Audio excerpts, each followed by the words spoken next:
সদৌ বিটিচি সংখ্যালঘু ছাত্ৰ সন্থা চমুকৈ ABMCৰ তদানীন্তন সভাপতি শ্বহীদ লাফিকুল ইছলাম আহমেদৰ সপ্তম মৃত্যু বাৰ্ষিকী।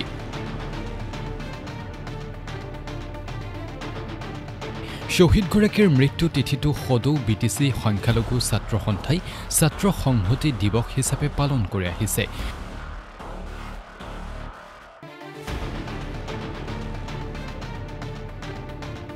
বৃহস্পতিবাৰে সপ্তম মৃত্যুবাৰ্ষিকীৰ লগত সংগতি ৰাখি গুৱাহাটীৰ মাছখোৱাস্থিত প্ৰাগজ্যোতিষ সাংস্কৃতিক প্ৰকল্পত পালন কৰা হয় ছাত্ৰ সংহতি দিৱস। দিৱসটোৰ বিভিন্ন কাৰ্যসূচীত উপস্থিত থাকে ABMCৰ প্ৰাক্তন তথা বৰ্তমানৰ বিষয়ববীয়াৰ লগতে ৩ সহস্ৰাধিক সদস্য। অনুষ্ঠানৰ মঞ্চৰ পৰাই শ্বহীদ লাফিকুল ইছলাম আহমেদৰ হত্যাৰ ন্যায় বিচাৰে সংগঠনটোৰ নেতৃবৰ্গৰ লগতে বিভিন্ন জাতীয় দল সংগঠনৰ নেতাসকলে। ইফালে ABMCৰ নেতৃবৰ্গই BTC চিফ প্ৰমোদ বড়ো, মুখ্যমন্ত্ৰী হিমন্ত বিশ্ব শৰ্মাক তীব্ৰ সমালোচনা কৰে। সংগঠনটোৰ সভাপতি টাইছন হুছেইনৰ স্পষ্ট ঘোষণা, আগন্তুক 2025ৰ BTC নিৰ্বাচনত ৰাজনৈতিক ভূমিকা পালন কৰিব ABMCয়ে। সংখ্যালঘু মুছলমানে BTCত সকলো অধিকাৰৰ পৰা বঞ্চিত হোৱাৰ প্ৰসংগ উত্থাপন কৰি এই সিদ্ধান্ত গ্ৰহণ কৰা হৈছে বুলিও মন্তব্য কৰে টাইছন হুছেইনে। আনহাতে শ্বহীদ লাফিকুল ইছলাম আহমেদৰ হত্যাকাৰীক গ্ৰেপ্তাৰৰ দাবীত বৃহৎ প্ৰতিবাদী কাৰ্যসূচী গ্ৰহণ কৰিব বুলি মন্তব্য প্ৰকাশ কৰে। সভাপতি শহীদ লাফিকুল ইছলাম আহমেদৰ সপ্তম যে মৃত্যুবাৰ্ষিকী, এই মৃত্যুবাৰ্ষিকী অনুষ্ঠানটো আমি প্ৰত্যেক বছৰে ছাত্ৰ সংহতি দিৱস হিচাপে অনুষ্ঠিত কৰি আহিছো।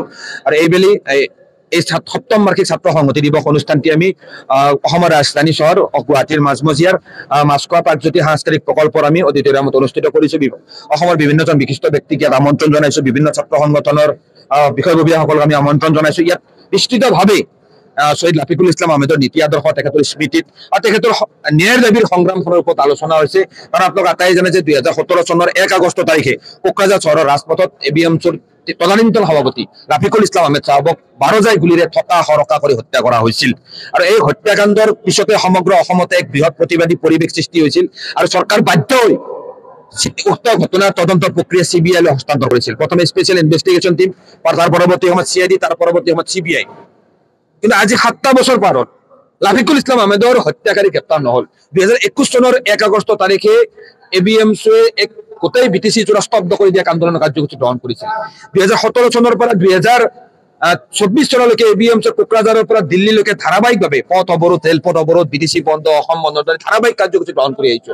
এই আন্দোলনৰ সময়খিনিত ABMCৰ হাজাৰ হাজাৰ কৰ্মী চৰকাৰৰ দ্বাৰা নিৰ্যাতিত হৈছে, কিন্তু আমি আন্দোলনখন আগবঢ়াই আনিছো। কিন্তু চৰকাৰে লাফিকুল ইছলাম আহমেদৰ ন্যায় দিয়াত যিমান গুৰুত্ব দিব লাগিছিল, তাতকৈ বেছি গুৰুত্ব ABMCৰ কৰ্মীসকলৰ ওপৰত কেনেকৈ গোচৰ জাপি দিব পাৰে, কেনেকৈ জেললৈ প্ৰেৰণ কৰিব পাৰে, কেনেকৈ অত্যাচাৰ কৰিব পাৰে, তাৰ ওপৰতে বেছি গুৰুত্ব দিয়া আমাৰ পৰিলক্ষিত হৈছে। সেইকাৰণে আমি আজিৰ এই কাৰ্যসূচীৰ পৰা আমি স্পষ্টভাৱে চৰকাৰক প্ৰশ্ন কৰিব বিচাৰিছো যে CBI 2021 চনৰ 2 আগষ্ট তাৰিখে যিখন নটিফিকেশ্যন জাৰি কৰিছিল, যিখন নটিফিকেশ্যনৰ দ্বাৰা কোৱা হৈছিল যে ডিংকুৰ মুছাহাৰী, ভদ্ৰেশ্বৰ বসুমতাৰী, ৰূপা ব্ৰহ্ম এই 3জন কোকৰাঝাৰৰ নিকটৱৰ্তী অঞ্চলৰ যি যুৱকে লাফিকুল ইছলাম আহমেদক হত্যা কৰা বুলি তেওঁলোকে কৈছিল, নাম ফটো ঠিকনা তেওঁলোকে ৰাজহুৱা কৰিছিল, সেই 3জন হত্যাকাৰী ক'ত লুকাই আছে? এই প্ৰশ্ন আমি BTC প্ৰধান প্ৰমোদ বড়ো ডাঙৰীয়া আৰু অসমৰ মাননীয় মুখ্যমন্ত্ৰী ডক্টৰ হিমন্ত বিশ্ব শৰ্মা ডাঙৰীয়া আৰু CBIৰ সন্মুখত উত্থাপন কৰিছো। আজি অসমৰ বৰ্তমানৰ মুখ্যমন্ত্ৰী ডক্টৰ হিমন্ত বিশ্ব শৰ্মা ডাঙৰীয়া 2020 চনতে BTCত বিভিন্ন নিৰ্বাচনী সভাত গৈ প্ৰতিশ্ৰুতি দিছিল যে লাফিকুল ইছলাম আহমেদৰ হত্যাকাৰী BTCত যদি বিজেপি চৰকাৰ আহে তেনেহলে গ্ৰেপ্তাৰ হ'ব। প্ৰমোদ বড়ো ডাঙৰীয়াই 2020 চনত তেখেতসকল ইস্তাহাৰত উল্লেখ কৰিছিল যে লাফিকুল ইছলাম আহমেদক জাষ্টিচ দিয়া হ'ব। লাফিকুল ইছলাম আহমেদ যেতিয়া ABMCৰ সভাপতি হৈছিল, যেতিয়া তেওঁক হত্যা কৰা হৈছিল, তেতিয়া প্ৰমোদ বড়ো ডাঙৰীয়া নিখিল বড়ো ছাত্ৰ সন্থাৰ সভাপতি আছিল। আজি সেইজন প্ৰমোদ বড়ো BTC চিফ আৰু লাফিকুল ইছলাম আহমেদক 2017 চনত গুলীয়াই হত্যা কৰা হল, যাৰ হত্যাকাৰী আজিলৈকে গ্ৰেপ্তাৰ নহল। আৰু প্ৰমোদ বড়ো ডাঙৰীয়াই কয় যে BTCলৈ শান্তি আহিছে। এনেকৈ BTCৰ লাখ লাখ জনগণ, লাফিকুল ইছলাম আহমেদৰ পৰিয়াল ABMCৰ লগত অন্যায় কৰি কেনেকৈ BTCলৈ শান্তি আনিব? অন্যায় আৰু শান্তি একেলগে কেনেকৈ কোএক্সিষ্টেন্স কৰিব? সেই প্ৰশ্ন আমি প্ৰমোদ বড়ো ডাঙৰীয়াৰ সন্মুখত উত্থাপন কৰিছো। আৰু আজি আমি ABMCৰ স্পষ্টভাৱে অভিযোগ উত্থাপন কৰিছো যে আজি সততে নিজকে শক্তিশালী গৃহ বিভাগ থকা বুলি পৰিচয় দিয়া অসমৰ মাননীয় মুখ্যমন্ত্ৰী ডক্টৰ হিমন্ত বিশ্ব শৰ্মা ডাঙৰীয়াক প্ৰশ্ন কৰিছো যে আজি 3জন হত্যাকাৰী কিয় আপোনালোকৰ আৰক্ষী আপোনালোকৰ চৰকাৰখনে গ্ৰেপ্তাৰ কৰিব পৰা নাই, যাৰ নাম ফটো সকলোখিনি আপোনালোকৰ তাত আছে।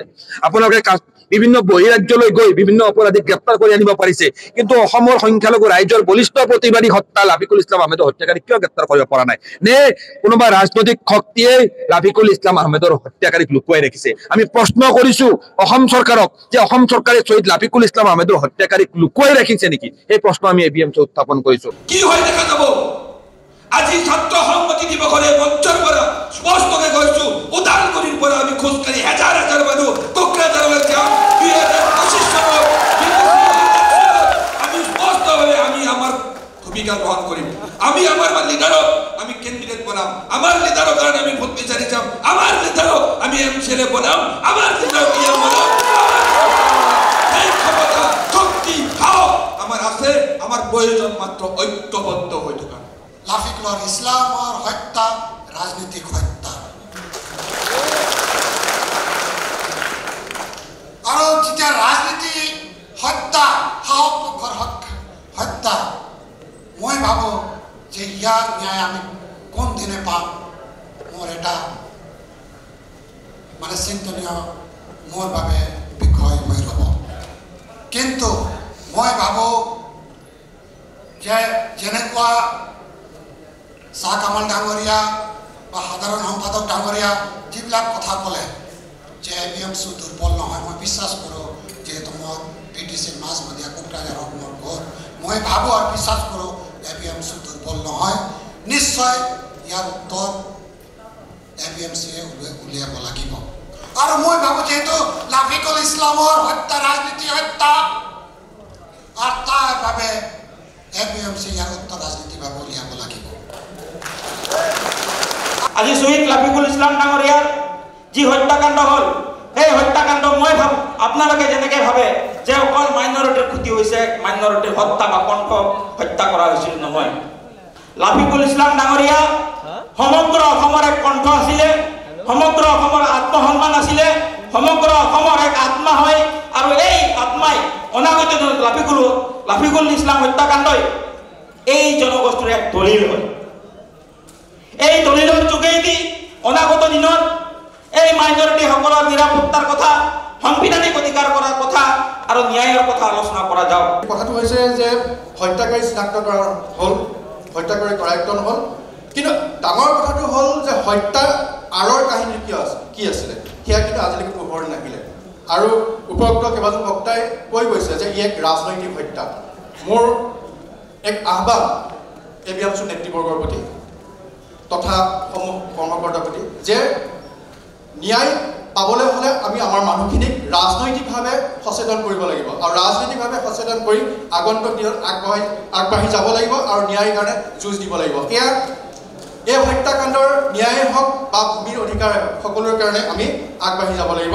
আৰু মই আশা কৰিছোঁ ৰাজনৈতিকভাৱে শিক্ষিত কৰিব সকলো ৰাইজক, সংখ্যালঘু ৰাইজক অধিক শিক্ষিত কৰিব, আৰু তাৰ জৰিয়তে নিজৰ পাবলগীয়াখিনি প্ৰাপ্যখিনি, নিজৰ অধিকাৰখিনি কাঢ়ি ল'বলৈ সক্ষম হ'ব বুলি মই বিশ্বাস কৰোঁ। আজি অখিল গগৈ ডাঙৰীয়াই মই মিটিঙত অহাৰ তেখেতে আজি দলগাঁৱত বিশেষ পৰৱৰ্তী কাৰ্যসূচী আছিল। আজি আমাৰ যোগদান কাৰ্যসূচী, বৃহৎ যোগদান কাৰ্যসূচী, তাতে তেখেতৰ যাবলগীয়া আছিল। সেইকাৰণে মোক যেতিয়া আহিব দিছিল মোক এটা কথা কৈছিল যে তুমি যেতিয়া যাবা এই কথাটো কিন্তু ৰাখিবা যে মই সদায় মোৰ এটা কথা বেয়া লাগে যে আমি কিয় জাতি আৰু ধৰ্মৰ ঊৰ্ধত গৈ BTATৰ একমাত্ৰ সংখ্যালঘু হোৱাৰ কাৰণে তেওঁলোকে আজিৰ তাৰিখতো নিজৰ সংবিধানে দিয়া যে অধিকাৰ, যে মাটিৰ অধিকাৰ, যে বাসস্থানৰ অধিকাৰ, সেই সাব্যস্ত কিয় কৰিব পৰা নাই।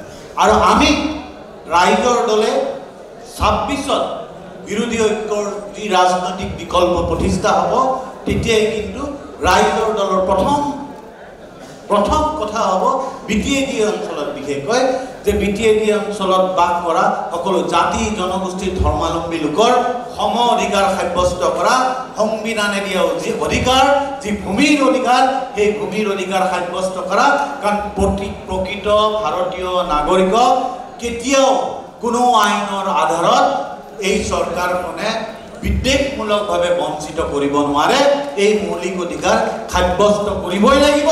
আৰু ৰাইজৰ দলে এই BTAT এই ABMCৰ দীৰ্ঘদিনীয়া সংগ্ৰাম, এই সংগ্ৰামত সম অধিকাৰৰ যি সংগ্ৰাম, যি বিটিএডি অঞ্চলৰ জনগণক ন্যায় প্ৰদানৰ যি সংগ্ৰাম, এই সংগ্ৰামত সদায় ৰাইজৰ দল আপোনালোকৰ লগত থাকিব, ABMCৰ লগত থাকিব।